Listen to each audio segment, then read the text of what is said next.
Peace, love, knowledge, and freedom, and welcome to another episode of Frail Conversations. Today, I'm going to be talking about a very important topic to my brothers, and it's on stress and our stress levels. I feel like this is something we really got to handle and get a better handle over.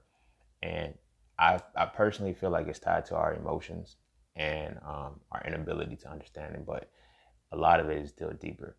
And if you understand how I define and how I look at masculinity as the spiritual, mental, and physical embodiment, the essence of analysis and deconstruction, the pivotal piece to that is physical. Well, all of it is pivotal, but I mean, for this particular episode, I want to be discussing the physical component about that, because oftentimes when we think about the physical, we don't associate the emotional with it. You know, our bodies have three components to it. It's a synergy. Excuse me. You have the mind, the body, and the soul.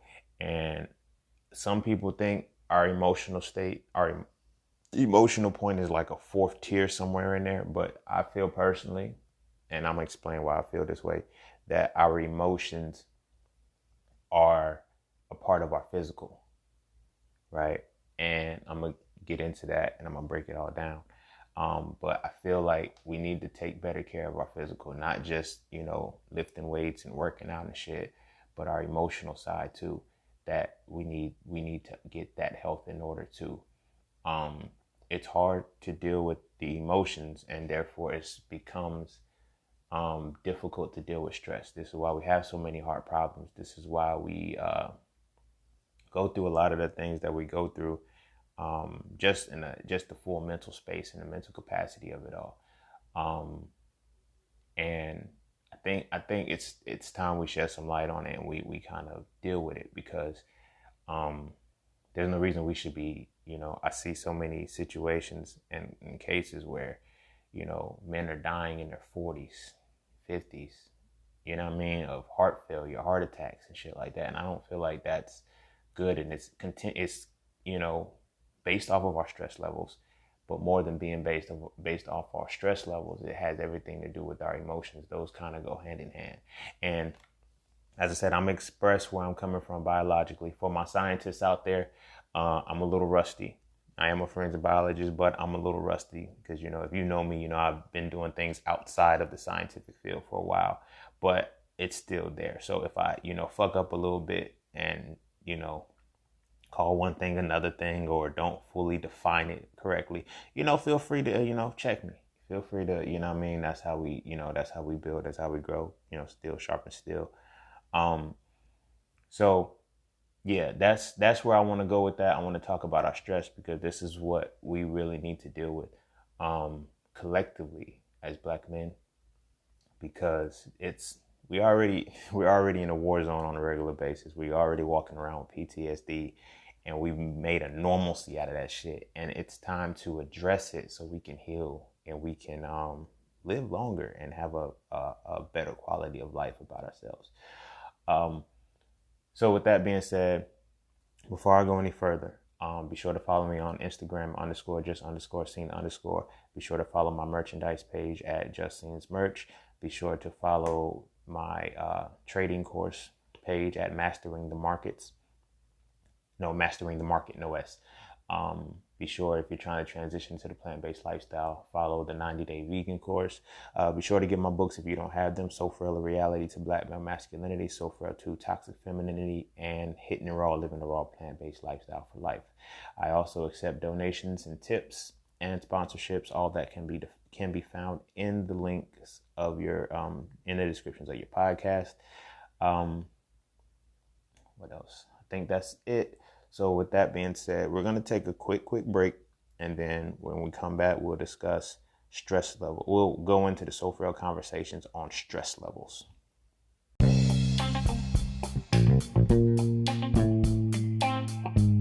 Oh yeah, and don't forget to visit IamJustSeen.com. There you can get all things Just Seen.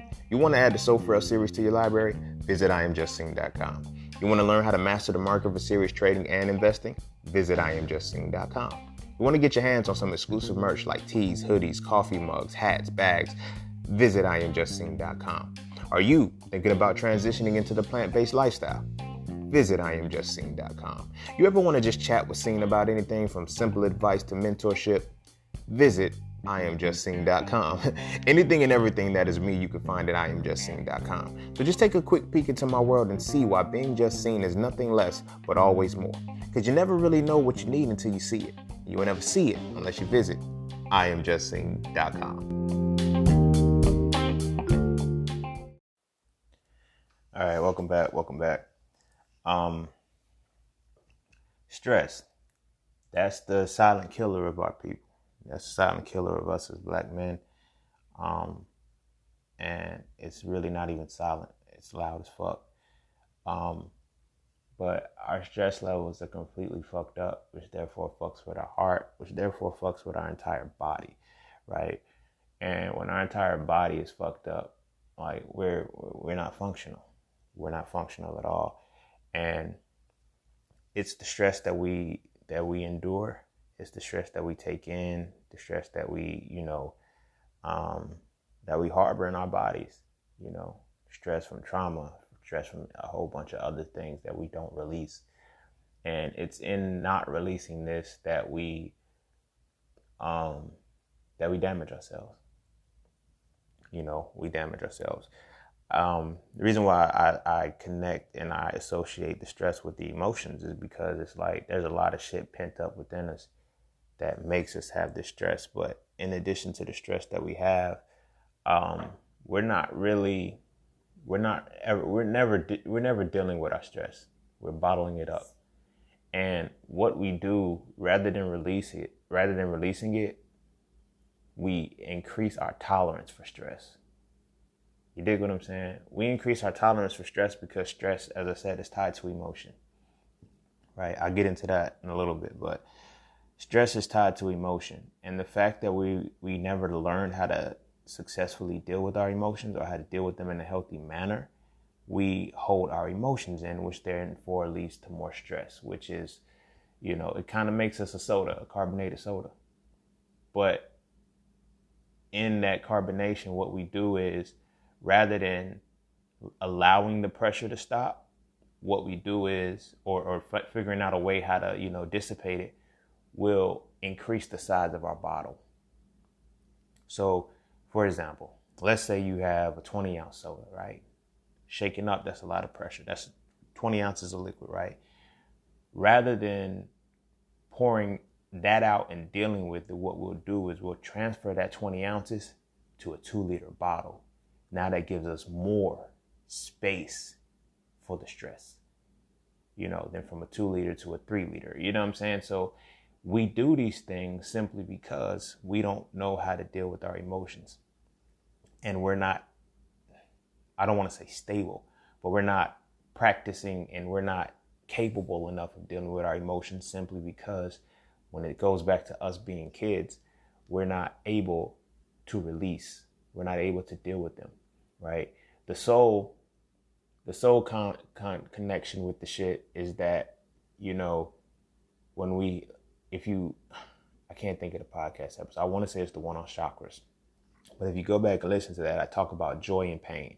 I talk about how the solar plexus, which is your personal identity, is where the emotions of joy and pain reside. There's only 2 emotions, but the feelings that we have down on the sacral chakra, they lead to which emotions that we're going to deal with the most, whether we're going to be dealing with joy or we're going to be dealing with pain. And we typically deal with pain a lot more because we deal with a lot more negative emotions and we don't know how to dissipate them. You know what I mean? We hold in the negative emotions and we shy away from the positive ones. Therefore, we don't experience much joy. Therefore, there's not much to delve into. You feel what I'm saying? So when we consider the joy and the pain, right, as the 2 emotions, from how you release your emotional state is one of 2 ways. If it's a joyous thing, you'll laugh. Typically, if it's a painful thing, you'll cry. Those are releases from the soul. Laughter and crying are when the soul is releasing itself. You feel what I'm saying? We laugh a lot. We do laugh a lot, but we rarely cry. And the crying is what dissipates and relieves the negative emotion, the pain. You feel what I'm saying? The pain that we harbor, that's crying. That's what leaves that out. You feel what I'm saying? And we've gotten to a point as, I don't want to say psychotic, but it's slightly psychotic when we laugh at pain.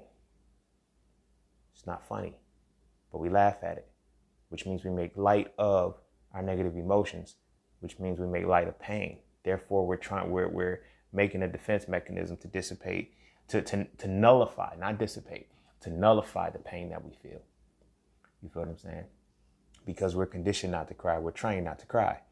You dig what I'm saying? So now when we take this back, say to being children, being boys, we're not allowed to release from our soul. We're not allowed to release negative things from our soul. Only positive things. You know what I'm saying? The laughter, like that keeps that from being built up. But we're not allowed to dissipate the negative emotions. You know, when a boy cries, you know, and you ask him what is he crying for, his first response, as I always say, is to stop crying. It's never to tell you why he's crying. It's never to say, look, I'm frustrated because I can't get this accomplished. Or I'm angry because of this. And then when he does express those emotions, it's, you know, fix your face, calm down, be a man. You know, we're kind of fucked up with the shit because we're telling kids to be men. You know, be a man. Like really sit and think about that, because we got to think about the impressionable mind of a child. You know what I mean? We tell a child to be a man, not realizing what that is etching onto their soul ahead of time. 4 or 5 year old, you're a big boy. Be a man. Like we're always giving a level above where we really are to quiet the negative emotions that we're feeling. You feel what I'm saying? When you have a boy, you know, he's crying or whatnot, you call him a baby.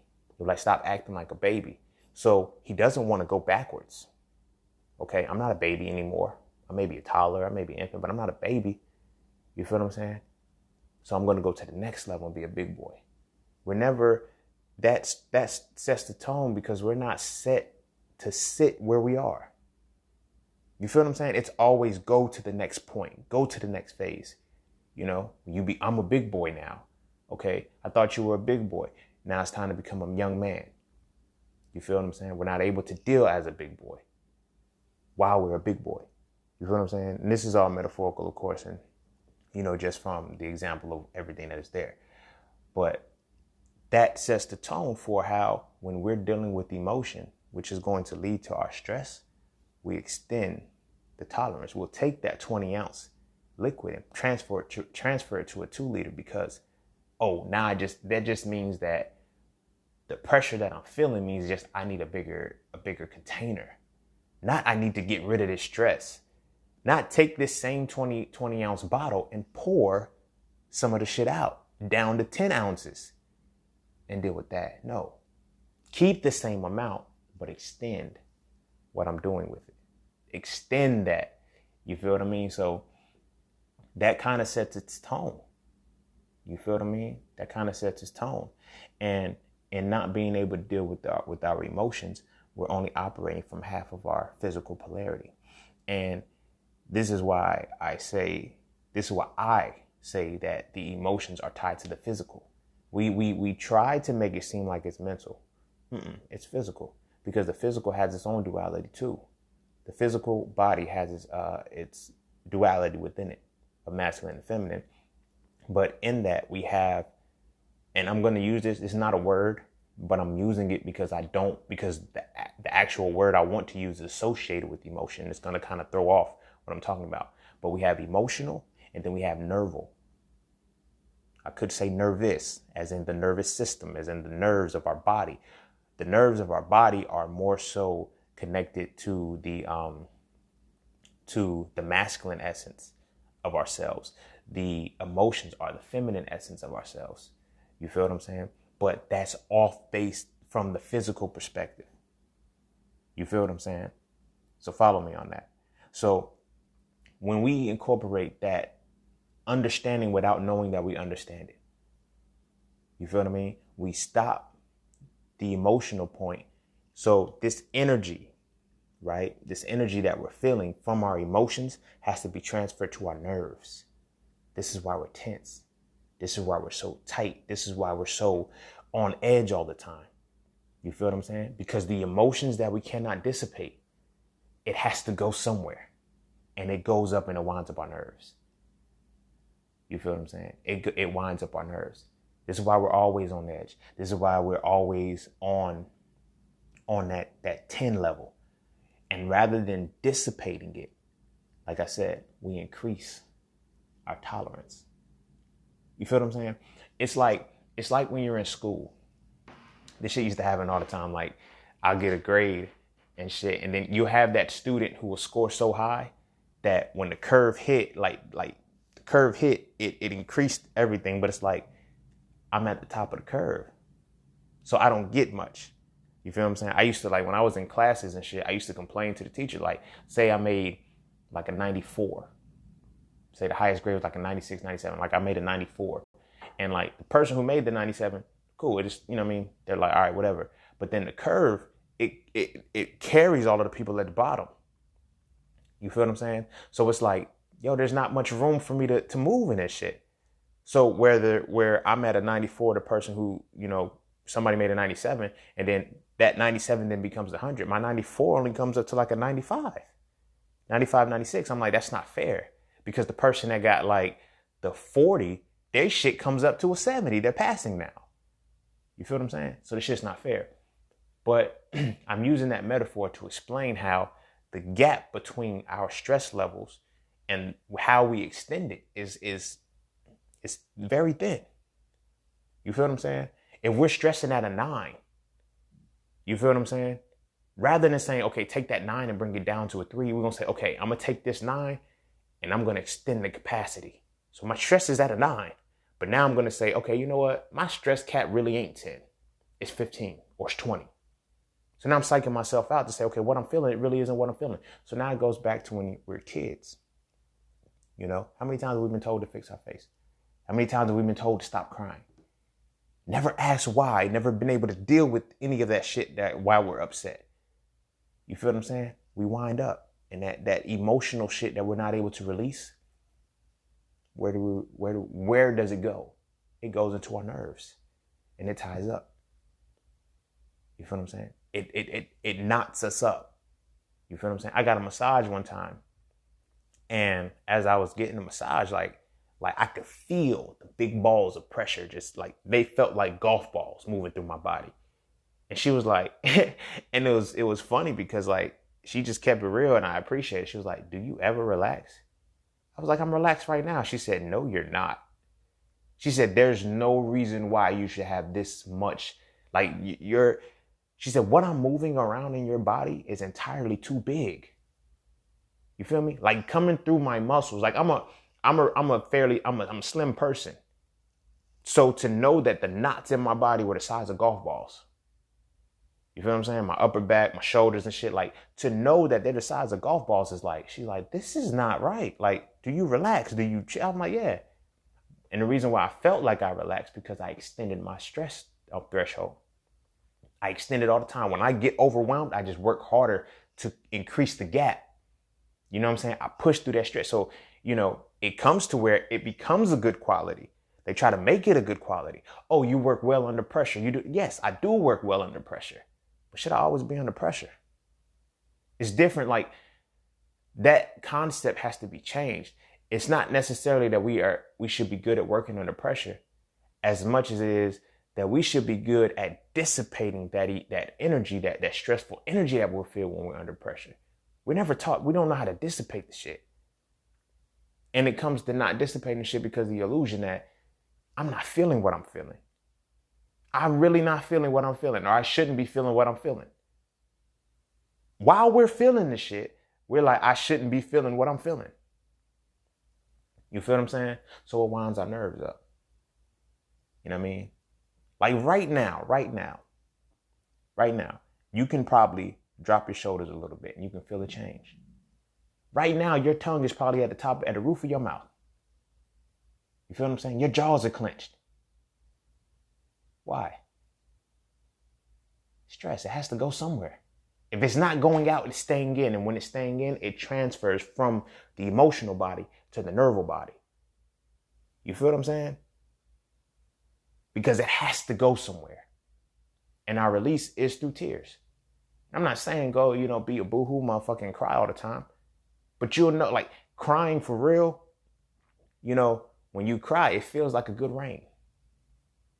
Like the same energy the earth feels after, like, summertime, a big ass thunderstorm happens, you go outside, you feel that energy. It's lifted because something was released. You feel what I'm saying? That happens within us. But crying is so motherfucking foreign that it feels wrong when we tear up. It feels wrong when we get that feeling like, yo, I'm about to let these tears out. We stop it, right? So if crying is a release from the soul, you dig what I mean? And we're not releasing from the soul. When it's time, when our body is literally telling us, yo, it's time to release the shit, we have conditioned ourselves not to release the shit. Period. Now, again, I'm not saying go ahead and, be like, I still can't cry. You feel what I'm saying? I've transferred the ability to cry into being creative. Because I cannot shed a tear, but I know I can't hold this shit in either. You feel what I'm saying? So I became a writer. I started writing. I do poetry. And I'm like, when I get those emotions, I have to get them out. You feel what I'm saying? So we have other outlets. But no matter what outlet we choose, our tears have to come out. They have to come out. Like, I don't give a fuck how macho or whatever it is we want to carry. Our tears have to come out. When our joy happens, when we laugh uncontrollably, we don't hold that in because releasing that energy of joy, we're releasing that. Our tears are the release of the energy of pain. You feel me? But because the emotions are still tied and the body is one, this is why sometimes you can laugh so hard you cry. And vice versa, you can cry so hard you laugh. But we never get to a point where we're able to cry so hard that we laugh because we don't even cry. And we don't cry in the strength that not just the tears, but the energy behind it, releasing that energy. So like I said, it binds to our bodies. You dig what I'm saying? And when it binds to our bodies, it fucks us up because now we can come from the biological perspective of it. Your emotions are tied to your hormones. You feel what I mean? Your emotions are tied to your hormones. You're supposed to feel shit. You dig what I mean? You're supposed to feel shit. And in being tied to your hormones help regulate certain shit in your body. They release from glands and they help release certain shit from your body. Or they trigger certain things in your body. And it's an emotional base. Why is it an emotional base? And then it causes you to have a physical reaction because the two are tied together. Your emotional body and your nervous body are both in your physical body. You feel what I mean? So when these hormones release, and our hormones are testosterone driven. This is why typically we get a lot more angry, where a woman gets a lot more sad. You feel what I mean? Because estrogen is a softening. It's a softening hormone. Testosterone is a hardening hormone. Not on any, just basically look at the shit. When you have low testosterone levels, you have a difficulty exercising and bulking up, getting your body harder. You feel me? But when you have extra estrogen levels, your body becomes softer. That's why women are soft. This is biological. I can't argue with nature. You feel what I'm saying? But now we connect the biological to the esoteric side of it all. The spiritual connection too. You feel what I'm saying?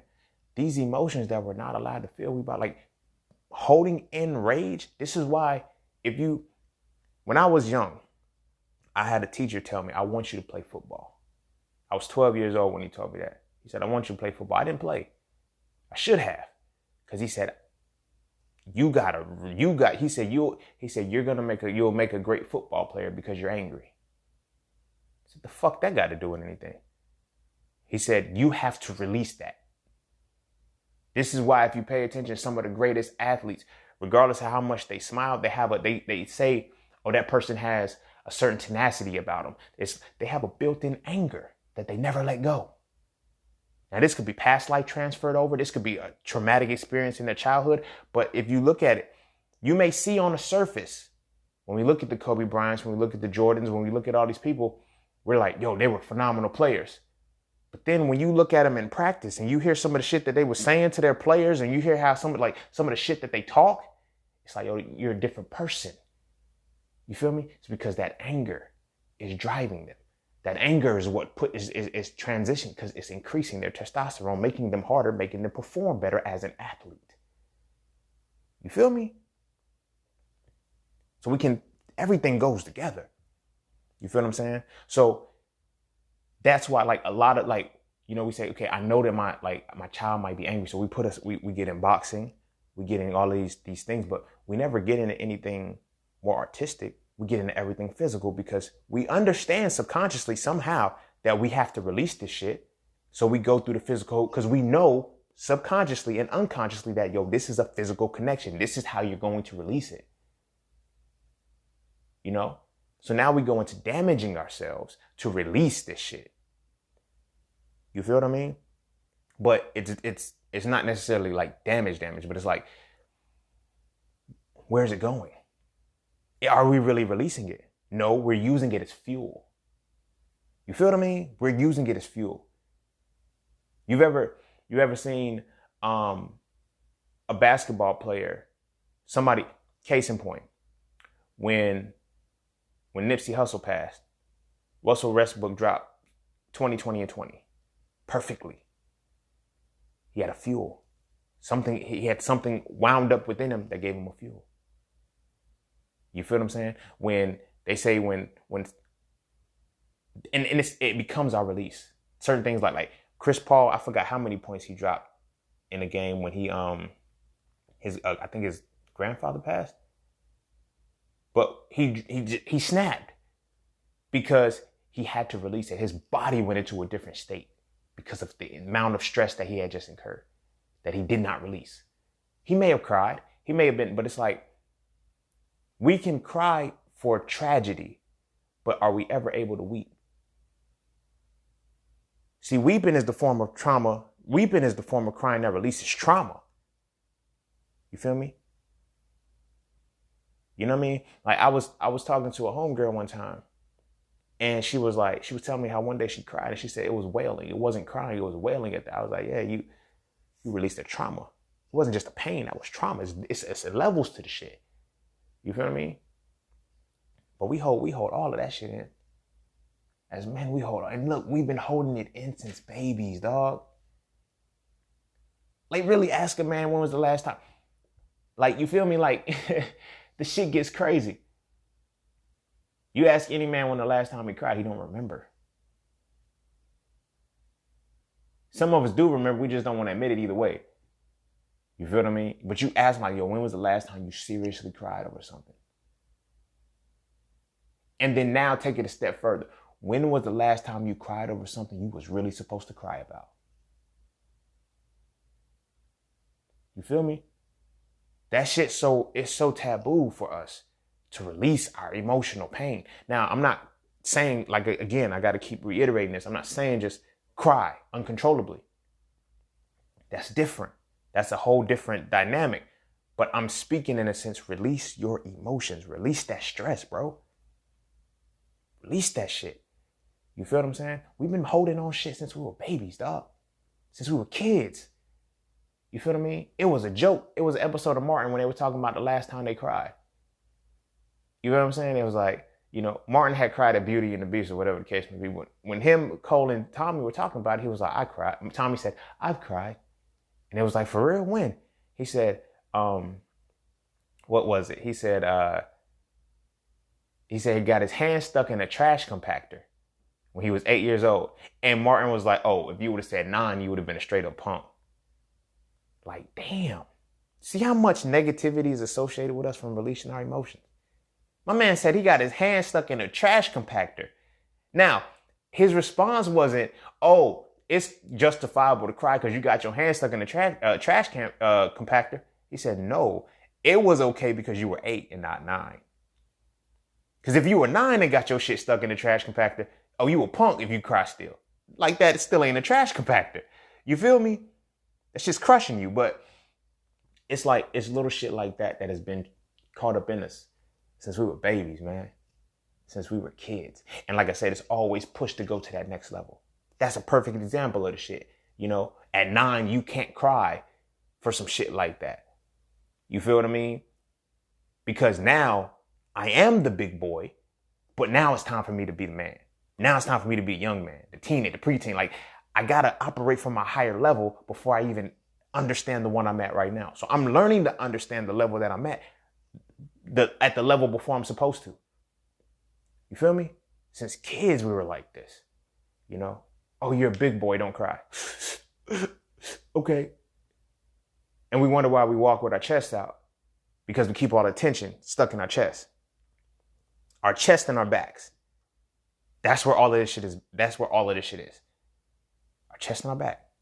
And our lower body too, but that's that's more of a different dynamic too. The trauma is set there too, you know. And you can release a lot of your trauma through lower back exercises too, like yoga and shit. And there's a thing called the trauma release exercises. I recommend all my brothers to do those shits. It's gonna seem weird as fuck, because your lower body literally, and this is no bullshit, I do this shit, your lower body is gonna shake uncontrollably because your body is releasing tension.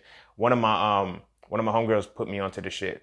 She was like, you ever looked into TREs or what? I was like, nah, I, did some research on them, checked them out. I said, yo, let me try this shit. Cause I'm watching the videos of these motherfuckers doing this shit. I'm like, yo, these motherfuckers is faking. Your body just don't move like that. But when I did the shit, my shit started, like, it was uncontrollable. I was like, yo, damn. And it was like, it showed the connection of how when animals go through some traumatic shit, like say a gazelle gets away from a cheetah, right? Afterwards, you'll see that motherfucker tremble, right? You'll see the motherfucker tremble because the nerves are like, okay, the trauma is being released. It's slowly being dissipated. Again, this goes back to our nerves being unwound. We don't dissipate the shit. Think about a recent traumatic experience, right?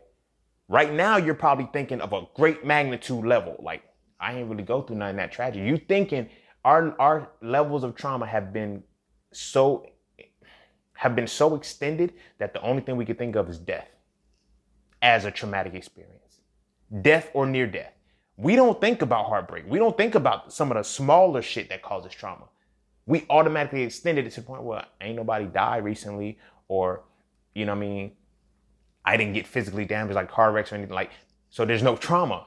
We can't really recall that shit, but it's all subtle. So it's like, when you see these things, that's the point that I'm trying to make, that when we go through so many traumas, we stop shaking. When was the last time you were actually scared, but you didn't shake? On the inside, you scared as fuck. As men, it's hard for us to, we still get through the shit as men. That's what we do. But on the inside, we could be scared as fuck. Fear is different. We don't necessarily have the fear of the shit, but we could be scared as fuck. You dig what I mean? And when was the last time you shook because you were scared? Now you can think back to when you were a child. Something scared you so bad it made you shake. You don't shake anymore. You don't shake anymore. Your body has designed itself not to release that shit anymore. You're numb.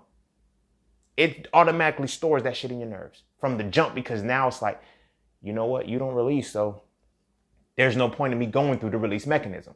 So now, like I said, it goes back to the TREs I was talking about. Like, when I was doing the shit, like, my whole lower body just started trembling. It was like, I was like, how the fuck is this shit happening? Like, you know what I'm saying? But in that same token, as I'm doing this exercise, it's like the memories are coming back.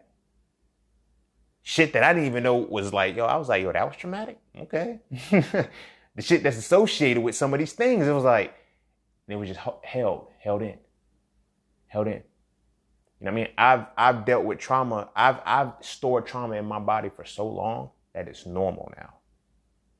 When I was like, I say 14, maybe 13 or 14, I was going for a physical and I couldn't touch my toes.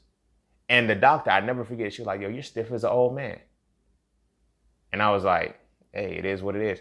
But I was like, my thing was, I ain't never been able to touch my toes. Seriously, like, I can never recall a time when I could touch my toes or I was flexible. You know what I mean? I never knew it. I didn't get flexible until I was in my mid-20s when I started practicing yoga. But when I look back over my life, like when I was 17 months old, I was run over by a car. I put the connection into it. That was a traumatic experience that I wasn't even cognizant about. You feel what I'm saying? There's no way I could have known about trauma. I stored that shit in my body. I survived it. I lived it, but I stored that shit in my body. Now, this wasn't a tap. I didn't get bumped. I got ran over. The motherfucker ran me over. The tires, this bitch tumbled under me. You know what I'm saying? I was underneath the car. But that was a trauma that I stored in. I stored in me. And I was 17 months old and I held that shit and I'd done nothing but get more traumas all my life. You feel what I'm saying? Absent father, different thing. Like all of that shit was stored and I was never able to let it go. I never knew to let it go because trauma was a normalcy at that point. I had already, like being hit by a car, I guess I had already reached the pinnacle of the tolerance. You feel me? That's near death. Like fuck. Then I think back to when I was 12 years old, I almost drowned in the ocean. You feel what I'm saying? When I got out of the pool, I wasn't shaking. When I got out of the water, I wasn't shaking. I wasn't nervous. I wasn't afraid. Like, okay. You know what I mean? I was still cool, calm, and collected. Like, I literally almost drowned. I could have died. Like, I'm like, damn, somebody had to come grab me out this motherfucker. I just go sit down. I'm like, all right. Like, I'm not trembling and I'm shaking. This is 12 years old. I'm 29 now. You feel me? At 28, I got into a car. I got into like my first car wreck back to back. Like the motherfuckers, they're all delirious and shit, but I'm the calmest one here. I'm like, all right, everything's okay. Let's get to it. Like, how are you so? It's just the wreck. Like, what the fuck? I never really put the shit together until recently when I learned this shit. It's like, damn, how many of us are really holding into this kind of shit, bro? Shit doesn't even in our scariest moments, we don't tremble.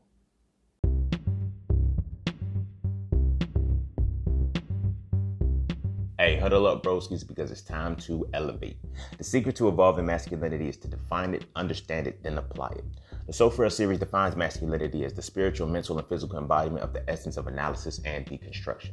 From this definition, I explain how masculinity is not just the hat that we wear, but it's the essence that we must exude through application. If you enjoy the So Frail conversations, why not read the books that inspire them? Visit IamJustSeen.com right now to add the So Frail series to your library to get a better understanding of what masculinity really is. I promise, after reading So Frail, you will never look at masculinity the same again. How wound up are our nerves to where they don't respond the way they're supposed to? You feel what I'm saying? When you go through some crazy shit like that, your body naturally starts to shake because it has to release this shit. Our nerves are so wound up that our bodies can't tremble. You feel what I'm saying? And here's why I'm talking about the emotions and the nerves and what we're storing, because our body has two polarities. Now we can come into the actual scientific point of the shit to show the difference. Like, we have sympathetic mode and we have parasympathetic mode. Your sympathetic mode is your fight or flight response. Your parasympathetic mode is your rest and digest response. We are shifted and we have been operating from sympathetic mode damn near all our lives. We don't know what it is to be parasympathetic. I'm not talking about sympathy and it's oh, I feel sorry for whatever your loss and all that shit. No, sympathetic mode means that your body is in fight or flight response, which is masculine, which means attack or run. You dig what I'm saying? Our mentality is always in a state of fight or flight. This is why our stress levels exceed and they continue to build, because we're always in that space. When you're in a fight or flight response, your vessels dilate. You feel what I'm? No. Wrong. That's relaxation. Your vessels constrict. You dig what I'm saying? When your vessels constrict, your eyes, your pupils, like you're in that state of constriction because now you're focused. You're lasered in. We're always like that. Our shoulders are always on, like we're always ready for the next move. Take a nap. The slightest sound could wake you up because you're always ready. And as black men, we have reached a point where we know we can't run. We've never been able to run. So in our fight or flight response, we can't run. So what the fuck does that mean? The angry black man is not like, they create the situation to make us in sympathetic mode and get mad when we do the sympathetic shit. This is why we can go 0 to 100. It's not that we go 0 to 100. We're already at 99. 100 is right there. Our women are like that too, but our women still have, they have their parasympathetic mode. They take their self-care days. You feel what I'm saying? They take their moments of crying. They can break down and cry right now. And we wonder why that is the case, because their sympathetic mode allows them to release. When they're in fight or flight response, they're permitted to say, okay, just have your moment where you cry. Go cry. And we allow them to do that. We don't allow that for ourselves. We don't allow ourselves to get out of that space. You dig what I'm saying? So we're always in our sympathetic mode, fight or flight response. We don't have time to cry. We don't have time to cry. It's either fight or run. And I can't run. I cannot run anywhere. I can't run from my problems. I can't run from my traumas. I can't run from shit. I have to fight all the fucking time. All the time. You feel what I'm saying? And now there's an attack on me. Now it's like, okay, nobody, like when people talk about toxic masculinity and shit, this is why I speak on masculinity the way that I do. Because when people talk about toxic masculinity, they're speaking on the response of being a toxic feminine being. As I said, toxic femininity is the spiritual, mental, and physical embodiment of the essence of synthesis and construction. When it's toxic, it becomes destruction. When you're in a state of sympathy, when you're in a sympathetic state all the time, fight or flight response, and you can't run, and you are a toxic feminine being, you're going to destroy shit. They say, oh, it's brute force. That's toxic. No. I'm responding from a sympathetic response. I cannot run. But when you fight, when you attack, you're going to get the fight. Nobody wants to put the shit in context because everybody can't put the shit together. It's one thing to say, yo, that's toxic masculinity. It's not toxic masculinity. It's toxic femininity that is fueled from a sympathetic state of mind. From a sympathetic polarity of the body, a natural response to where I'm always in my fight or flight response. You don't think that's stressful?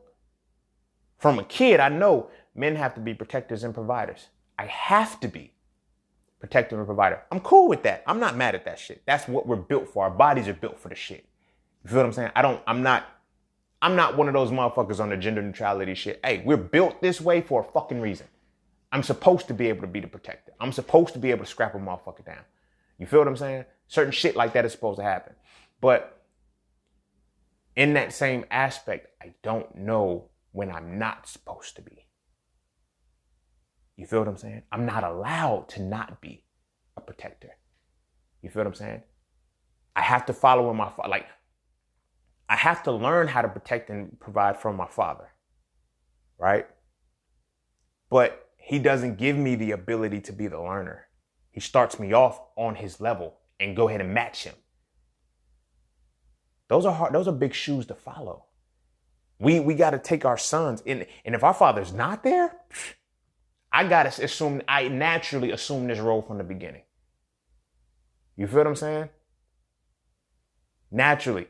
Like my father wasn't there. My brother was the oldest. My brother was 7 years older than me. My brother stayed in a state of sympathetic mode. He stays in that shit. He stayed in that shit. He never had a chance. Like at 7 years old, he had to become father. Under 2 siblings, one of which is a 4-month-old baby. He doesn't have a chance. He doesn't have a choice to be scared. I was like 12, right? My brother would be 19.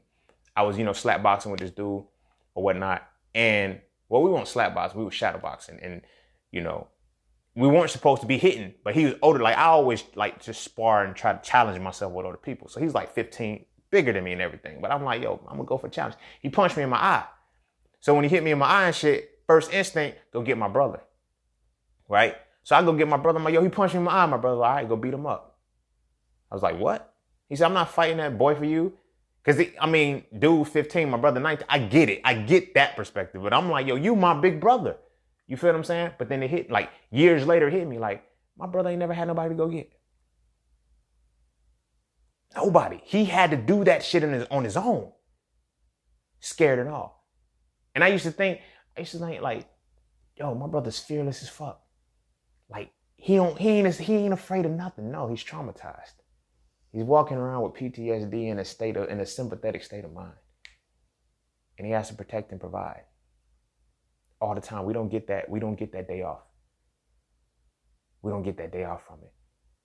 Now, granted, I get the whole perspective of women, well, we don't get days off from it. Like, I get that. I get that 100%. But our plight is rarely understood because it's supposed to, we think, like I said, we think we're supposed to be on 99 all the time. And we're not. We're supposed to be able to deal with what puts us on 99 and send it back to 0.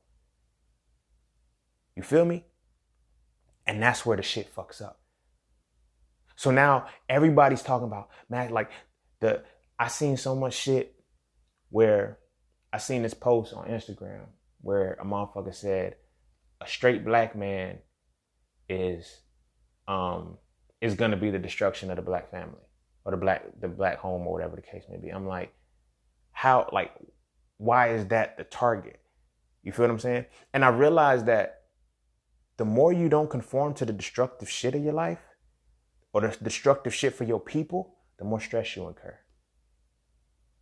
You feel me? And the more toxic your masculinity is when you don't stand for that shit. I've observed that. You know, they're like, I seen another post where it said, you know, the men is gonna ultimately be cis, homosexual, and trans men that are going to shape masculinity because you can't lead with brute force. You know, what's gonna happen is, regardless of that shit, regardless of what your sexual choice chooses to be, at the end of the day, if you're still based off of the same principle where you're not allowed to dissipate anything, or you're gonna snap. And you're still gonna snap. Like, there's no way around that shit. And your masculinity isn't toxic. You are in a fight or flight response. You feel what I'm saying? You are in a fight or flight response. And I can't run. That's what people are failing to understand. I can't run. I don't have that choice. I don't have that option. If my household crumbles, I don't have that option to run away from it. Right? Which is what I'm supposed to be as a man. But if my household is crumbling, let's say I'm back to the numbers. My stress cap is 100. Right? My household is crumbling and I'm already at a 97. I'm volatile. I had a glimpse as I'm delivering this message. This ain't talking about domestic violence or no shit like that. I'm speaking solely on a fight or flight response. It's like, because that man, he's not going to let his house fall. He's not. He's going to do everything he can. He's going to burn himself out. Greatest example of that shit that I saw. And from beginning to end, you can actually see everything that I just talked about was in The Best Man Holiday. The Best Man Holiday. He did not want to accept the fact that he was about to lose his wife. He didn't want to accept that shit. It was breaking him as a man. So now when people say, when he finally broke and cried, this is why he broke down and cried and he fell. And his homie had to hold him up because he could not stand anymore. His nerves had shot. The trembling, or like, did you see the scene when he started to cry? And his hand, before he cried, his hand released and he started shaking. He started whimpering. Imagine all your life as a whole. Black man, this is what we deal with. All your life, you've always kept that in. He was a football player. You seen from the first Best Man. You see how he snapped on his homie. You know, I found out you fucked me. And like, we knew that was wrong, but these things are compounding. He didn't release anything. He beat him the fuck up. He beat his homie the fuck up. You feel me? Fight or flight response, and I can't run. You dig what I'm saying? I can't fucking run. I take this shit on. So now we go to the next movie and shit. His wife has cancer. She's dying and he can't accept it because when you step the role as protector and provider, when you can't do it anymore, I cannot solve this problem. I cannot take this away from my wife, the mother of my children. I love this woman with everything in me and I can't take this shit away from her. You feel me? But through and through, he kept it in. He kept that shit in. He stayed in fight or flight response. I must fight, I must fight, I must fight. When his team was down or whatnot, they went down halftime, all she had to do was call him. When she called him, they started winning. He scored. She basically told him, I want you to score me a touchdown. I may not be able to take this cancer from you. I may not be able to take this burden away from you, but if this is what you want, I'm going to give it to you. And he did. You feel what I'm saying? He did. Now, when they finally laid her to rest, that's when he broke. Because he'd been fighting and fighting and fighting and fighting.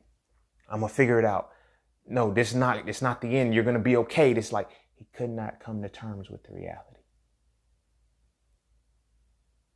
So now when we take it all the way back, now that's a movie. I don't know this character's life from the beginning and all of that shit. But from the beginning, as children, as young boys, we're holding this shit in. All of the shit that we build and we hold in.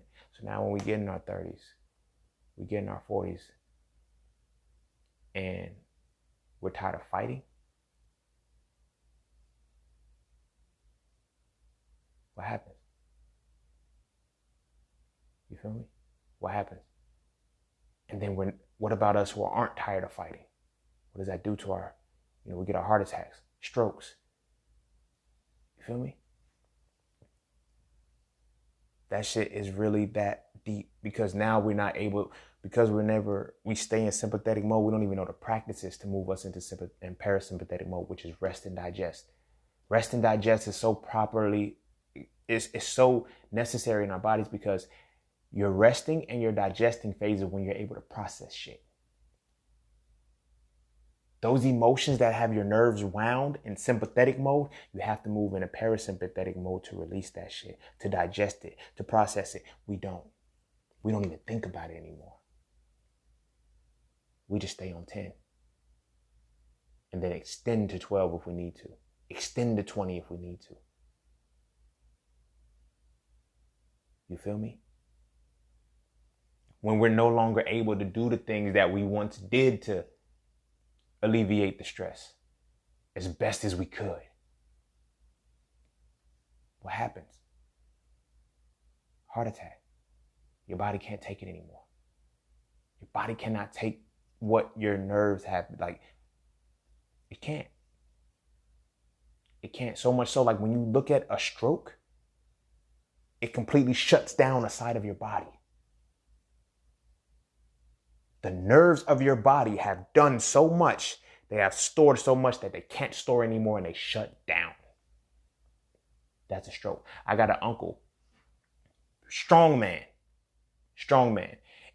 When I say strong, I mean strong, like physically too. They used to call him Uncle Bear. Like, that's how strong he was. You feel me? It wasn't until he retired that he had a stroke.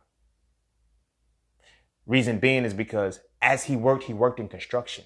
He's lifting heavy beams. When I listen to his stories of his past and everything like that, yeah, he fought this person. You know what I mean? He had to, sometimes he'd be stretching the truth, to keep the kids engaged.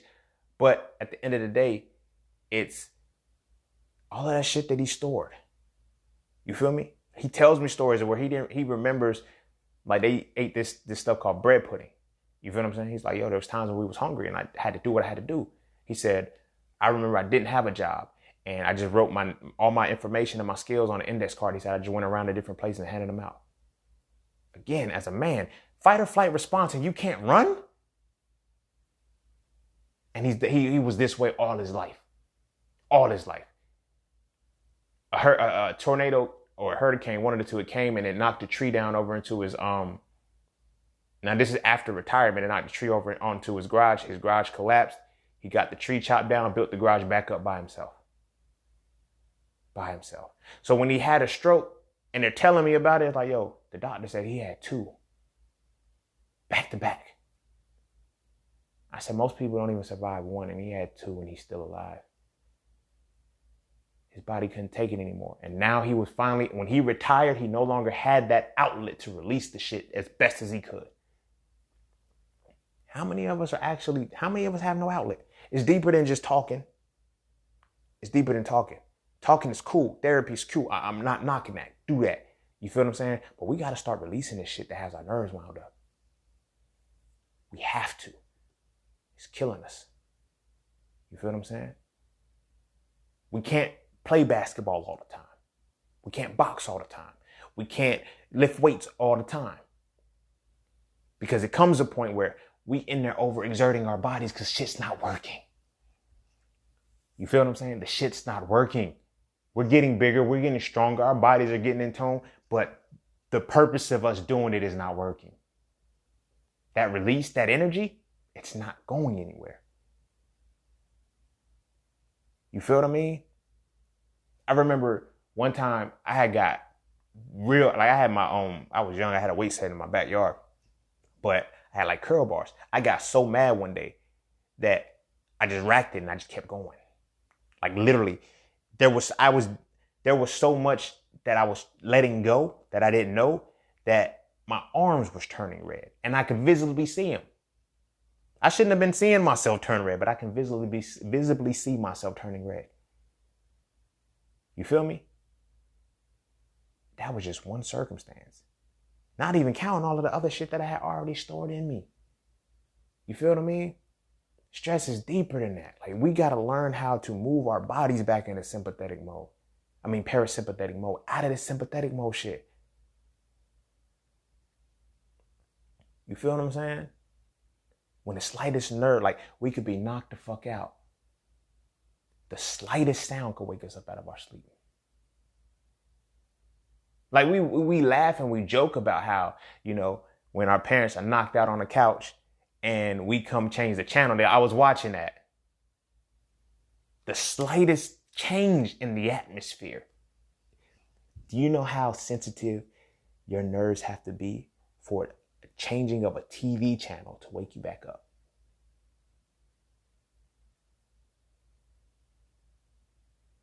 That's the sympathetic mode. That's fight or flight response, and you can't run. We can't run. We've never been able to run.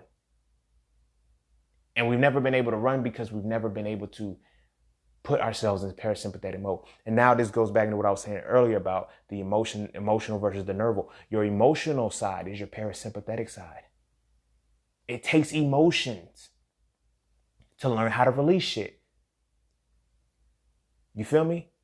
Your fight or flight response is your nerval side. This is why when you're in this is why we breathe into our parasympathetic mode causes us to breathe down into like, think about when was the last time you breathed down into your stomach? You didn't even know that you don't breathe down into your stomach because you thought it's natural to breathe into your chest. No, that is a sympathetic reaction. Because when you're in fight or flight response, you have to get quick spurts of oxygen to your body and you have to keep it in your chest. You can't move it down to your diaphragm. You keep it in your chest and you operate from the upper part of your lungs, not the deep part of your lungs. You feel what I mean?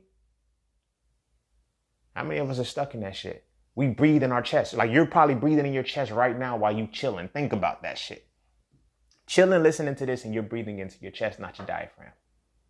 Not down into your stomach because that's sympathetic mode. Parasympathetic mode, sorry. Parasympathetic mode is rest and digest.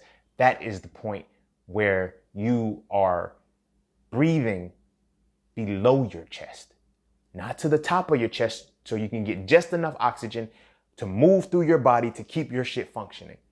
So now when you're in sympathetic mode, like I said, your vessels constrict. Now, if your vessels are constricting because you're in sympathetic mode and you're eating a whole bunch of foods that are going to clog your arteries, what do you think is going to happen over time? They're creating this shit. People don't understand that. So while they're telling you you got high blood pressure, you don't. You're in a sympathetic state of mind. You're eating fucked up foods that are clogging your arteries and your vessels are constricted. So they give you blood thinners as opposed to giving you something that'll shift you right back into the state where your vessels will dilate. You feel what I'm saying? They create the circumstance. They create both the supply and the demand. And feed both. You feel what I mean? So now when we're eating the fried foods, when we're eating the animals, period, like when we're eating these things that have high fatty content in them, and this fat is solid at room temperature. Think about it. It's solid at room temperature. When it goes into our bodies at 98.6 degrees, it's liable to be solid there too. That's why in my plant-based curriculum, I talk about how you have to ingest liquid oils that are liquid at room temperature and liquid above 98 degrees because your body is 98 degrees. So now when you eat these things that like your lards, you fry your food in lard and everything, anything that has to exceed a temperature of 98.6 degrees to melt, when it reaches 98.6 degrees again, it's going to harden and solidify. Now it's in your arteries. Now you're in sympathetic mode. Fight or flight response. Your vessels are constricted. They're not dilated, they're constricted. And now, as it re-solidifies back into your body, it sticks to the walls as plaques. Right? So now cholesterol is also used in order to make hormones. You feel me? So if it's getting stuck in your bloodstream and not making it to the glands that it's supposed to in order to convert to the hormones to keep you balanced, your emotions can't trigger in the right way. Now you're depleted. Now your body's depleted. Now you got low testosterone. Now your energy levels are down. You feel me? Because you can't release that stress. You feel me? This shit is powerful. And it's the silent killer. It's the silent killer because it's deeper than just holding shit in. It's the effects of holding all of this shit in over time and how it builds. You feel what I'm saying? Do I still suffer with the shit? Hell yeah. I am still on 10. Like I have to personally break this mentality of being the hustler, being the grind and not resting, because it's like, yo, I'm always in fight or flight response. So it's like, if I'm not fighting, I'm fleeing, and I can't flee from shit. You dig what I'm saying? It's not in me to flee from shit. It's not in any of us to flee from shit, but it should be in us to rest. I mean, rest and put your body in a parasympathetic state. This is why meditation is important. This is why I advocate meditating, not sitting still. Meditation is deeper than just sitting still. Meditation is about shifting your breath from being at the top of your chest down to your diaphragm. Your body automatically starts to shift into parasympathetic mode, because what happens is the vagus nerve, which is the longest nerve in your body, it runs from your diaphragm up to your brain. When that triggers and the vagus nerve starts being stimulated in the center of your body, because ironically it goes down to, I ain't gonna say ironically, incidentally it goes down to your solar plexus, right? When the diaphragm starts to push there, your body starts to relax. When you start to have conscious breathing down into your diaphragm, your entire being starts relaxing. You move into parasympathetic state. You start to feel yourself unwind and let go. You feel what I'm saying? These are also things that crying will release. If we were ever able to allow to cry, then we would be able to process our emotions better, and we wouldn't hold in so many emotions and so much trauma and so much stress. It is in holding all of this in that makes us go the route that we go down. You feel what I'm saying? And because we can't let it go, it's the silent killer, and it kills us in the end.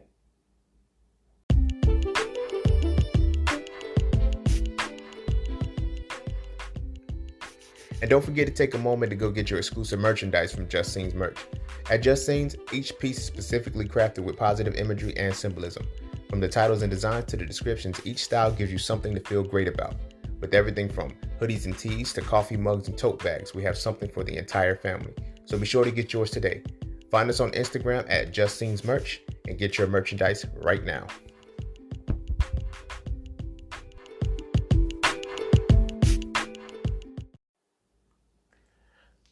Yeah, so that's something that I really wanted to express to my brothers. That's something I feel like we really need to talk about. Like this week, you know, I had to come to terms with that myself. You know, I can't just, express a lot of these things that I'm not applying for my own life. You feel what I'm saying? And it's that energy that we have, yo. And now it's getting a lot worse. It's getting a lot worse. The amount of stress that we naturally incur, us that have, we've gone to school, we're in debt. Like it's a lot of things that now have to go into it. Relationship, like everything is built on remaining stressful, because it is in your sympathetic mode that keeps you sick. It's funny, it's often a joke, but our elders always knew. You know, when I used to get sick, they ain't never give me no headache medicine or nothing. They told me to take a nap. Yo, go take a nap. And I woke up feeling better than a motherfucker. You ever, you know, as fucked up as it is, because this is a fucked up quandary. When the cry after you, like we joke about it, that cry after you got a good whooping and then you went to sleep, this is why that's kind of fucked up, because you're storing trauma and releasing trauma at the same time. It's like a transfer. There's trauma that you're storing from getting a whooping, you're releasing as you cry. But then after it's over and you cried and you got everything out, and then you know, lay on the floor by the door and you play with that little doorstop shit. But once you do all of that and then you sleep and then you wake up, how do you feel so good? Because your body has been placed in parasympathetic mode, which is rest and digest. Now I'm processing and getting all of this out. You feel me? There's a science to the body. There's a science to the being. You feel me? And as long as they only teach the aspect of the physical and then not even teach the duality of the physical correctly, then you're not able to understand your mental and your spiritual and what you're etching to your mind and your soul. The traumas, this shit is deep. And like I said, from men and women, we both go through this. But women are given, like, they're given the permission to do their releases properly. Our release is not. Our release is not release. It's fuel. It's fuel. And we're always fighting. Our women are able to cry. They're able to go do their self-care things. They're able to do the things that, I remember I was young. I was a lot younger. But I remember I had a girlfriend and she was crying one time. And she trembled when I held her. And I was like, what are you afraid of? And she was like, I don't know. I just feel like I can let this go. Now that is, you know, I provided that level of safety. If you've ever hugged your lady and she cried, while she was crying, she started to shake, she's releasing. She's releasing. Her nerves are unwinding. That's what that is. That's what that is. We have to be able to get our parasympathetic state back to a position where when shit scares us, we can tremble. We don't tremble anymore, bro. We don't tremble anymore. To be scared of something is to initiate your sympathetic mode. The fact that it doesn't means it's already on.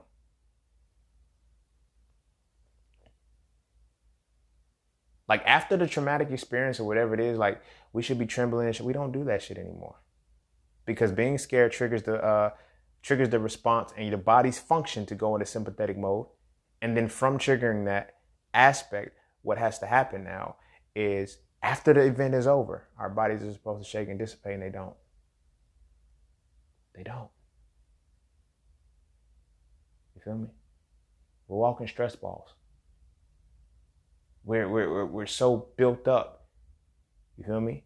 Ladies, if you've ever held your man and his muscles are tight, but he's chilling, you know, I had a girlfriend point that out to me. She was like, why are you so intense? And I'm not intense. I'm chilling, yo. Leave me the fuck alone. And that's why we're so on.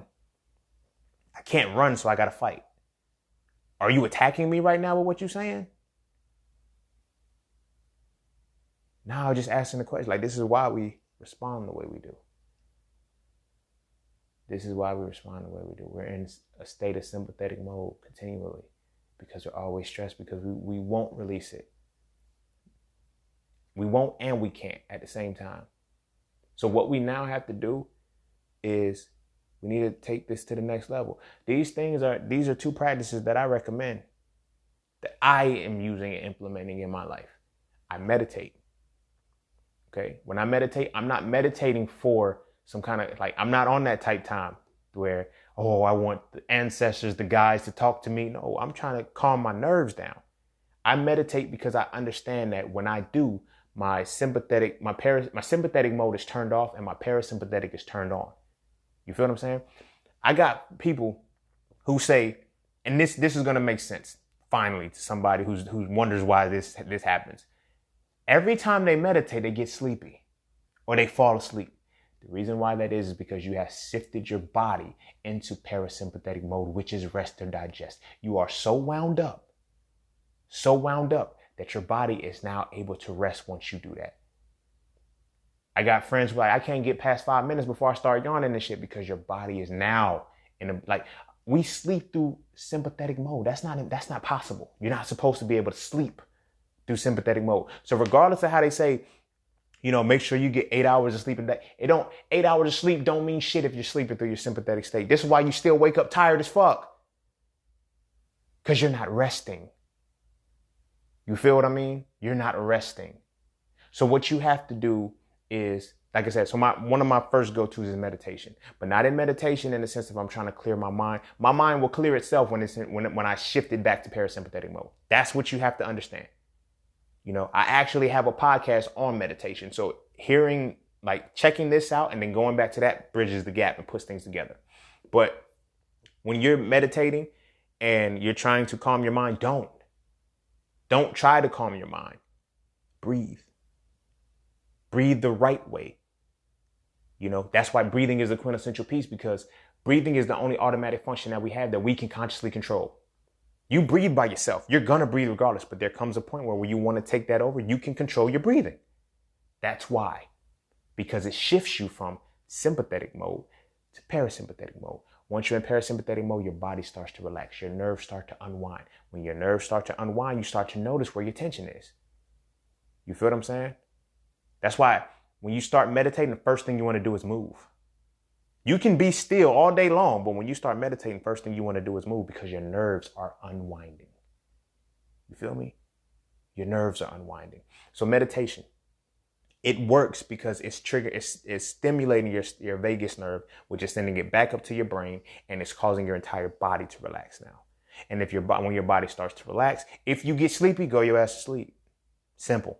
Build up that stamina to where you can actually keep your body in a resting state while you're awake. You feel me? You'll see when you start to meditate that, I'm in at 5 minutes and shit, I'm tired. Let me go do something because I'm falling. No, if you got to fall asleep, fall asleep. You feel me? The next thing that I implement is TREs, trauma releasing exercises, right? You can go to YouTube and get one. I can't really describe it in a podcast other than first thing you have to do is you have to loosen up your legs. You feel what I'm saying? Real well. Then you lay on your back and then you kind of put your feet together, put your feet and your legs together, but then you expand your legs out. You fan them out and then you start to feel them jump. Just relax them. You start to feel them jump. You'll literally, the trauma will start being released from your lower body. It'll work its way up. Depending on how much blockage you got, it'll work its way up to your full body. But just relax. Don't try to, control it or anything like that. Just let your body jerk. Do that for about an hour, starts to normalize yourself. You feel what I'm saying? Those are two solid practices that I actually implement that have helped me, that are helping me release a lot of the trauma.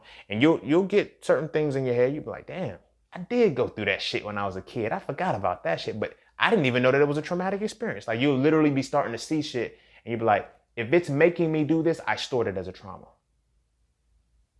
You feel me? So those are two very, very important practices. Still work out. Don't get me wrong. I want my brothers still be physically fit and everything, but understand that you have to start. You can't dissipate the pain by using it as fuel. All right. You're not going to be able to dissipate the pain by using it as fuel. What you're going to have to do is put your body in a state where it rests and process this shit. You feel me? Parasympathetic mode. So this is why when you start to meditate, when you do these TREs, when you go through these things and you have these, the clarity comes. You start to see, oh shit, I had to go through this. I went through that. Damn, I did that. That did hit me this way. Okay, bam. You'll start to be in a lot more calmer state. And you start to see that the state of mind, the energy that you're in right now is not normal. It's a normalcy, but it is not normal. You feel what I'm saying? And that's how all of our other complications are being brought up, because we cannot rest. We do not rest. You feel what I'm saying? So that's just something that I felt I really needed to discuss as far as when it comes to us. All of these conversations ain't always going to be something from the book. from one of the books, but it's definitely going to be something for us. You feel me? So again, if you were able to get something out of it, please share with another brother. Like, we got to get these stress levels handled. You feel what I'm saying? We got to get these stress levels handled. Our situation is put like this for a reason. You feel me? Now we can go in and now we can start to heal ourselves, and then we can start to heal the people around us, our women and stuff. Because now when our women are giving birth, they're giving birth through a sympathetic mode. They can't relax. That is already a trauma. Like, childbirth this is why they have Lamaze classes and why they tell you to breathe, because your body is shifted into sympathetic mode, right? Because it's a pain, it's a traumatic experience. This is why you'll breathe, because now they're trying to get you to create equilibrium between your sympathetic and your parasympathetic mode, right? But this is contingent upon the fact that your body isn't already in sympathetic mode from the gate. Our sisters, our daughters, our mothers, they're already in a state of sympathetic mode because we in that shit. So when they go to the hospital, they already on 90 and their cap is 100. The fuck you think a pregnancy gonna do? It's gonna send them well over that shit. The Lamaze is only gonna do so much because they've only been practicing it for the duration. Like, they got years of lifetimes of trauma and living in a sympathetic mode. You feel what I mean? So when we consider ourselves being protectors and providers, we need to, it's not only, financially and shit like that. It's mentally, physically, and spiritually. You feel me? We need to learn the tactics to protect ourselves and to protect others. But a part of protection is to teach those how to protect when you are not there. So if I'm learning these skills on how to reduce my energy, reduce my sympathetic state, and I need to be showing it to the woman that I'm going to be with. You feel me? Because if we're not giving that to them, we're also doing ourselves a disservice in the long run. You feel what I mean? But I'm not going to go too much into that because that can continue on. So with that being said, be sure to follow me on all of my social media outlets. Instagram _just_scene_ the Just Scene podcast, the Just Scenes merch, the 90-day vegan course, Hitting It Raw. Be sure to get my books, Hitting It Raw, Living a Raw Plant-Based Lifestyle for Life. So Frail, A Reality to Black Male Masculinity, and So Frail to Toxic Femininity. And also mastering, you can follow Mastering the Markets on Instagram, and you can enroll into the course, Mastering the Markets, a comprehensive guide to Forex, where I teach about trading and investing and how to actually read the charts in the markets to know what's going on short-term and long-term. My brothers, we gotta deal with this silent killer. We got to deal with the silent killer. We got to work on our stress levels, and we have to work on ourselves. And then we have to keep this in mind and be cognizant of this with our sons. You feel what I mean? Because we're setting the tone that is allowing us to extend our threshold without dealing with the shit. You feel what I mean? This is not to say, be boohoo, but we need to know why we cry in order to be able to better deal with it. When the tears come, deal with them. Let them flow. Let them flow. If you're like me, you reached a point where you bottled up so much and you held in so much that it feels awkward to cry when you see that shit, and you got to get used to that. You feel me? Baby steps. If all you can do is do the one tear from glory like Denzel, do that. You feel what I'm saying? But get to that point where you can start to release. You feel me? Meditate, do the TREs, and start to allow your body to free itself. Let your nerves unwind. You feel me? Let your nerves unwind. Your nerves start to unwind, your joints start to release. Your body starts to feel better. Your body's able to process and digest things a lot better.